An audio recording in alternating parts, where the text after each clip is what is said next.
In the last lesson, we showed you how we can insert data into our database, and we saw how the auto increment works really nice and neatly. So sometimes within the code, you might want to get this number.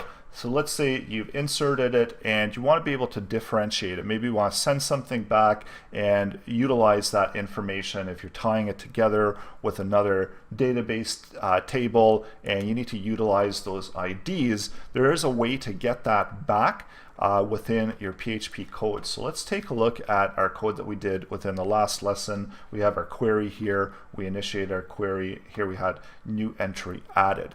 So what I wanted to add into this is, and this is a built-in value here within MySQL.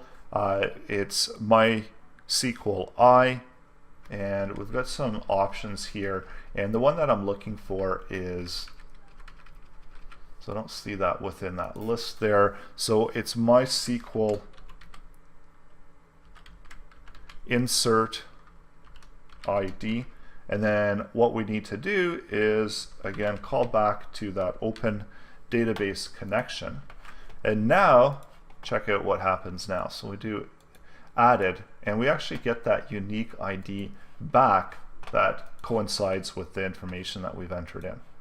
And that's a really neat feature because this comes in really useful, that you can always pull back that ID and utilize it within other codes. So if you could imagine that if you're tying together this user and maybe you want to get this user's ID, you could really easily get it back and then utilize it within your PHP code and output it as needed.